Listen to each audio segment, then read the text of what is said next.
Bonjour, you're watching Women's Wrestling Talk, the number one women's wrestling show on the planet. My name is TK Trinidad, aka the Canadian Assassin, and I am not alone. She is the Championship Wrestling from Arizona backstage wrestling correspondent. Please welcome Emily May. Hey. Hey. How are you doing today? I'm good. And we're not alone. We have an amazing show. We're going to do rapid hot tags, a couple question discussion stuff, which I'm really excited about, but it's about our guest. She is an Impact Knockout vegan warrior. Please welcome the crown jewel, Kimber Lee. Hello, I'm excited to be here. This is going to be fun. Thanks for coming on. Yeah, we're excited to have you. Yeah, so let's kind of get into it. This is more personal. Vegan warrior, like tell me about that journey. Beginning of this year was my third full year as vegan. And, it didn't start as an animal rights thing. It started for a health thing. I have Crohn's disease. If you look, I've talked about it here and there, but I don't talk about it all the time. And I just kind of wasn't listening to my doctors and eating cheese and dairy and whatever I wanted. And I just got to a point where I was sick of being sick because it really did affect me because I, with the Crohn's disease, was super lactose intolerant. And so I finally was like, look, I'm going to cut out dairy. I'm just going to get rid of it. And then when I was getting ready to do it, I was like, you know what? I think I'm gonna go big or go home. I already don't eat very much meat. Like what? Dairy is gonna be the hard part anyway. Let's just cut it all out, see what happens. So I did, and I literally went cold turkey. Just one day, went to the grocery store and stopped buying it. I didn't phase it out because I'm insane. But so I did that, and then started feeling like the health benefits from it. And oh my gosh, I don't have stomach aches all the time, or get stuck in the bathroom for hours. Maybe that was TMI, but and then I started to kind of look at like, oh, look at all these environmental benefits that come to eating a vegan lifestyle. And then I started to kind of open the curtain into the animal rights stuff. And it was one of those things like Matrix, red pill or blue pill. And once you take the pill, you can never turn it off. Yeah, I can't unsee what I've seen. At this point, I've been at slaughterhouses. I've watched the trucks go in. I've been at sanctuaries where you see all the animals and how friendly and awesome their personalities are. And then you hear their stories of where they would have been. And it just becomes something that I'm super passionate about. I'm very forward about it on some of my social media, but it's never meant as an attack. It's meant to just be like, here's what it is. This is what's happening. People need to know about this. And I believe that when you know better, you do better. And that's, I don't look down upon anybody who eats meat. I ate meat for the first 27 years of my life. So, it's everybody comes to terms with it in their own time, but how I can help people figure out what they want to do or what's going on so they're informed about what goes on in big animal agriculture is to put it out there on social media. So if it's a lot to you, I appreciate the ones that just scroll by. There's no reason to make it ugly. I'm all about having intelligent conversation about it. And if you're on my pages, yes, you'll see vegan stuff, but I'll never go to your page and post it. I'll never come at you with it. Unless you ask. If you ask, I'll certainly talk about it. Oh my gosh. Yeah, I was a vegetarian for like 10 plus years. So I get like making that transition is really difficult. Yeah, it can be. But if it was 10 years ago that you were vegan, it's so different now. Even in 3 years that like I've flipped over to a plant-based lifestyle. Like there's so many options. I had vegan chicken and biscuits with honey the other day, and it wasn't actual but it was all 100% vegan, and like you could not tell the difference. So like it's a little expensive, but you can get anything if you just look for it. Yeah, it's definitely way more. It's a lot better now. My dad's been a vegetarian all my life, and he bought like vegan bacon years ago, and that was terrible. Terrible. Now it's but now there's like now it's so much better, right? Yeah. Let's also talk quickly about being a ballerina. It's crazy because I did ballet for 15 years, and it's still not impactful, but like there's still things that I learned as far as posture and all this stuff that's kind of like just part of me. So how did you, or do you still find like elements from your dancing lifestyle, and do you implement it in your wrestling lifestyle? Oh, absolutely. There are so many parallels between dance and wrestling. choreography, being able to watch movement and pick it up really fast, discipline that comes with being in ballet. Like, you better be there on time, your hair better be up, there better not be wispies, and you better be in the right stuff, and it better be clean. Like, it was a lot. And I think going from that into wrestling, I was already kind of, in a way, prepared for some of the challenges. And then it was kind of cool going from being the vast majority into the minority category, because there's 7 million ballerinas, and then you find a guy who's doing ballet and they're like the diamond in the rough. It's all and it was kind of cool being the only chick. And so I like that too about first starting wrestling. Even with like some of my wrestling style, I use the splits, which comes from my flexibility from dance. I use a lot of kicks because I have extension. I notice, like, even in my entrance, it's all porta bra that I've used from ballet over the years. Like, it's definitely still in there. I think it's imprinted in me for life. Even at work, I find myself standing in like B+, and anybody who's been ballet knows what that means. Oh yeah. I know, you're giving me like flashbacks to my dance classes. Yeah, it's like, oh. Yeah. So you've talked a lot in online about your inspiration for starting wrestling and your inspirations. Like, Chyna was a huge influence on you. And so how, when you first started wrestling and, to this day, how do you continue to take that inspiration either from dance and Chyna and who you, have people that have inspired you? How do you take that and bring it to what you do today? I think it's all just part of me, and it's become part of what I like. Being such a big advocate for intergender wrestling, for instance, that comes from watching Chyna beat up the dudes and being like, I want to do that. Like, screw boys. No, just kidding. But no, I don't mean that. Boys are cool. I have a husband, but just like the empowerment of being taken just as seriously as a male competitor, because I feel like in wrestling, women have to work harder because we're underestimated, and it's already, you just want to get close to the guys with their shirts. No, we don't. Like, we want to be seen as athletes. We want to be seen as true competitors just as much as them. And I think that all comes from Chyna. And then just kind of the elegance of some of the moves that's there, I think comes from my dance, and it's all just kind of become a part of who I am. And I can't not put it out there, I guess, because I feel like anybody who wrestles, it's a way for us to put aspects of ourselves out there for the world to see in an art. I think of wrestling more as an art form. So it's in an art form in our medium that works for us to be able to express ourselves, and we can't do it any other way. And I feel like that's how I kind of keep those inspirations in there, because it's all a part of my art. We're stunt athletes, we're stunt artists. It's kind of how I look at it. Yeah. That's a good way to think about it. You've been in the game for like 10 years now. Wrestling has changed a lot.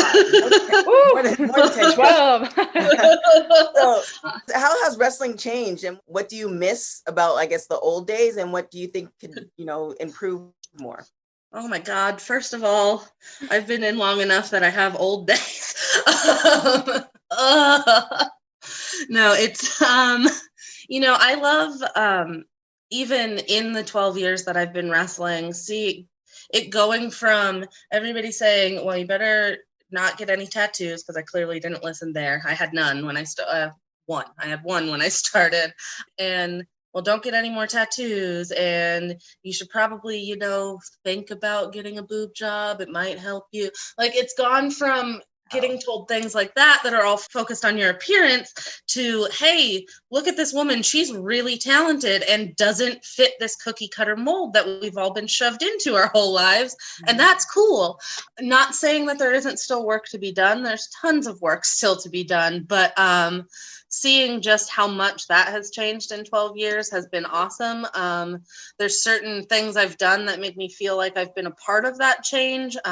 Winning the grand championship for Chikara, I feel like that was a step, because right after that happened, I remember seeing this woman wins a male title and this woman wins a male title. And that was awesome. And then having little girls come up to me and say, I want to be a wrestler now someday because I see you can do anything. And boys made fun of me at school, and now it doesn't bother me anymore because I've watched you stand up to them. And things like that really have just been awesome to see over the last 12 years. That's really incredible, like how you are an inspiration to young girls watching. You're a trailblazer.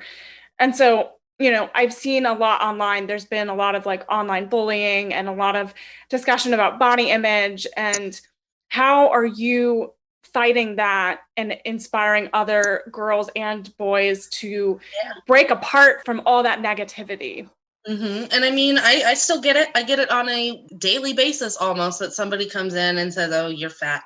You look like that every day. Every day I have to deal with that. And it's awful. It's been getting under my skin a little bit more than normal lately, because we're starting to close in on the day where we lost Hannah last year.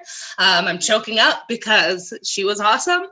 And it just sucks. It sucks to hear, but I'm sorry. No, it's okay. No, I'm happy that you asked this question because it's important. But it's just something where everybody overall needs to think more about what they say and how it affects people, because everybody's beautiful, no matter how they look. We're all different shapes, sizes, colors, creeds, and that's what makes everything so awesome. If it was all one cookie cutter, that's boring. Who wants that? And knowing that people can be healthy and they don't have to be a twig. I went through a lot of that through ballet. I'm not a naturally twiggy person. When I hit puberty, I got curves, and I remember struggling with that a lot through ballet and having to kind of come to terms with that. I'm not going to be that cookie cutter, and I get it. That's what ballet is. But I also like seeing, like in wrestling, how that's kind of, it's broken away a lot, and there's a lot more acceptance with everybody's shape. And I even posted a picture the other day that made me uncomfortable, because I'm not as skinny as I have been. I'm a different size, but I'm also a different age, and we went through a pandemic and I had to figure that out. And like, I posted that picture to be like, don't be afraid to be proud of the different phases of your body. At some point, because I want kids someday, my body's going to grow a human in it. And that's awesome. And it's going to be a different shape and have different marks after that too. And that's beautiful, just as much as the fitness model is beautiful, just as much as the plus size model is beautiful. Whatever you are, it's beautiful. And we all need to work on accepting that. And like, if you don't like it, keep it to yourself, because people are literally killing themselves over it, and it's not worth it. It's not worth it. Whew. Well, sorry. No, that's fine. It's actually it's an important topic. It is. Yeah, it is. Because everyone struggles with it. Everyone struggles with it. Yeah. And then, like, speaking of like somebody who just kind of lived her life out loud, Jazz. So she had her retirement announcement yesterday. She's been with the company for a while. Like, what has there been any advice or anything that you've learned from her, just like watching her? Because she's absolutely incredible. Yeah, she's an amazing woman, amazing human being. I couldn't thank Impact enough for giving me the opportunity to be one of the people in the front storyline with her, to get opportunities with her. Even before that, she was one of my first matches I ever had. Actually, I wrestled Jazz years ago, and I feel like I've learned from her from back then all the way to today. And it's hard to see her go and retire, but our bodies can only do this for so long. And I don't think it means she's going to disappear from wrestling, period. She's just going to be in a different role. And now she gets to be the one who gives the advice and helps out the next generation. And oh my gosh, the girls that are going to get to learn from her are so lucky. Like, she's taught me so much just about being you and not giving an F about being you. So I would love to know, like, your kind of Impact is kind of building up for this big pay-per-view Rebellion, and you've kind of teamed up this alliance with Deonna Purrazzo. You kind of have this powerful alliance. And so how has that experience been for you? You've had some incredible moments so far this year. It's been awesome. It was one of those things that never in my head did I imagine it was going to happen. But then when it did, Deonna and I just clicked immediately and had this connection that some people have and some people don't. And we had it. Impact also really just gave us kind of the ball and let us run with it. The writers come up with these amazing ideas, but they also listen to like, well, what if we did it like this? And they're like, oh yeah, that's good. And then we can, and like, it's just turned into this whole thing that I don't know if either one of us thought it was going to go there. And I'm really excited to see what happens at Rebellion. Injury pending. We'll see. But I want to be there to support her big time. So 12 years in, who would be in your Mount Rushmore of female wrestlers? Oh, goodness. Miko Satomura. That when I was first starting, Drew Gulak, my trainer, had me watch like her evolution video and like study it. So she's always been somebody that I'm whoa. And like probably her, probably Chyna, just for being the first, not the first intergender to ever happen, certainly, but like I feel like she was the first one that was super mainstreamed. Just because I was somebody who wasn't allowed to watch wrestling as a kid and I knew who Chyna was. Like that speaks volumes for how much she did to push through barriers. And I'd probably put Beth Phoenix in there. Oh God, there's so many. Medusa. She was absolutely a trailblazer. Yeah, we'll go there. I'll stop because I could just start rattling off names. We're going to need a big mountain to put everyone on. Yes. Last question before we get out of here. As far as you intergender matches, you've said that you absolutely love them. If you can, barring storyline, barring promotions, who would you have a intergender match with? I've been thinking about this one a lot lately, and it's just because like barring anything, like the possibilities are endless. I'm like, oh, like what if I could have wrestled Eddie Guerrero, or like, oh, because like. Oh, what if I could wrestle Jericho? Like there's, so living, I would say Jericho, no longer with us, probably Eddie Guerrero. Those would be really great matches. It'd be insane. It'd be insane. It'd be so much fun. Those are people like watching when I finally was able to watch wrestling in my life, gave me so much inspiration. And like, at one point, like, absolutely not, never in a million years would a woman ever have gotten an opportunity to wrestle them. But now it's more like, it could happen, like I could wrestle Jericho, maybe, we'll see. Yeah. I love it. So you never know. Possibilities are endless. Yes, exactly. So we're going to get into rapid hot tags now. So rapid hot tags is when I ask you a question, you say the first thing that comes to your mind. It's brought to you by Go Nutrition, the world's first apple cider vinegar gummy. Use the code TKTrinidad5 to get your discount today. Oh, so I just got those actually. Well, you can use the code next time. Yes. So the first question is, do you prefer working out at home or at the gym? At the gym. I can't get anything done at home. I have a zoo in my house. If you could wake up tomorrow having gained one quality or ability, what would it be? So what superpower would you want? Flying. We'll go with that. That's the first one I heard. that popped into my head. If you're stuck on an island and you can only bring one album, what would you bring? Oh, Jesus Christ.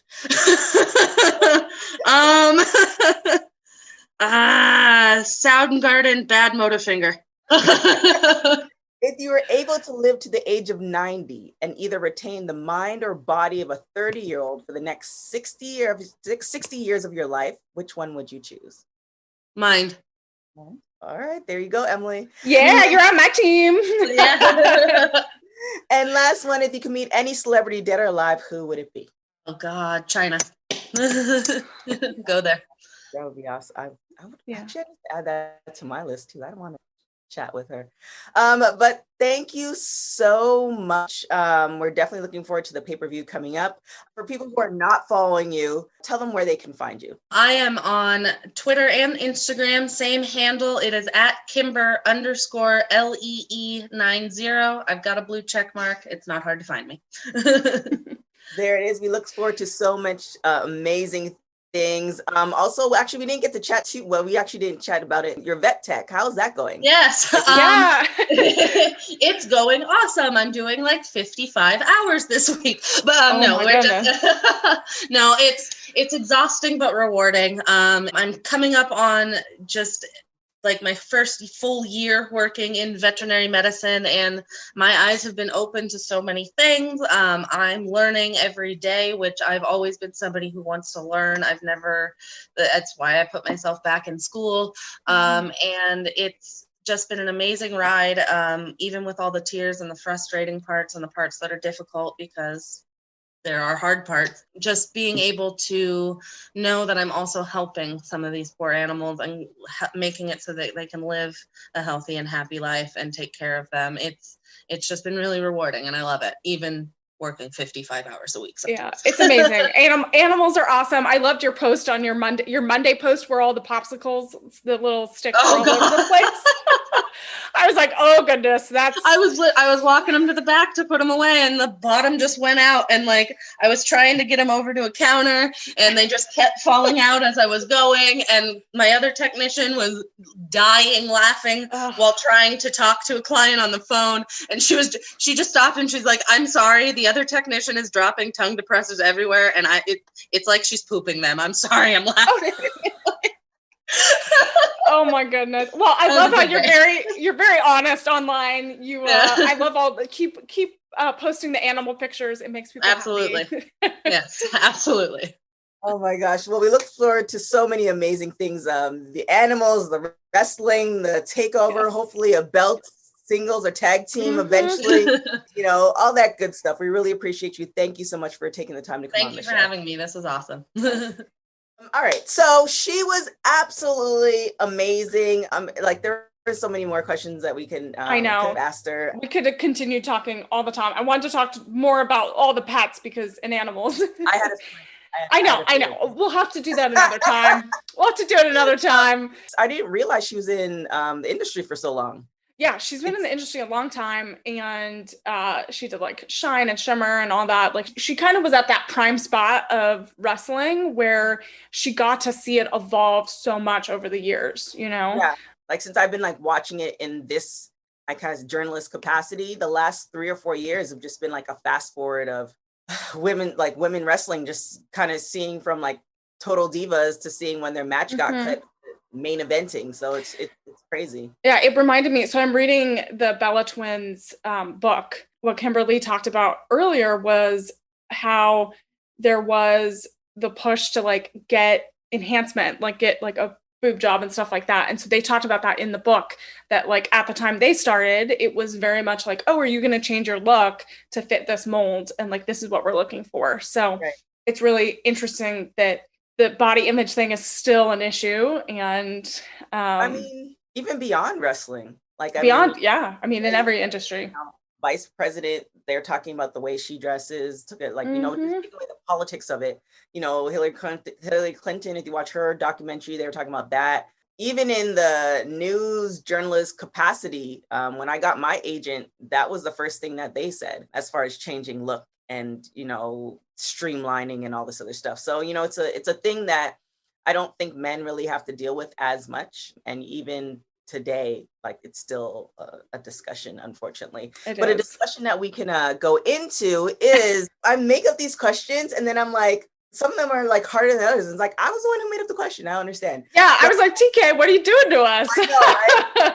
The question is, who is your favorite wrestler currently? Like on a roster, it doesn't have to be any could be any promotion, but they have to be active. So I'm trying to narrow it down a little bit for us to like think some good ones. I mean, so I can say like, I can try to do like promotions, right? Okay. And again, I don't know, it's so hard to narrow down. So, and I know we're going to we're going to have more content coming soon where we kind of get into kind of rankings and things like that. So I don't want to say that anyone is my pure favorite right now, right? But I think WWE, I'm going to say Bianca Belair right now is like my person. I've been watching, as well, TK, we've both been watching her for a really long time. Mm-hmm.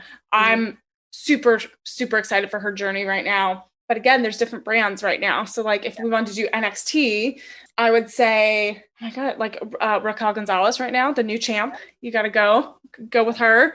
For AEW, there's a mix there.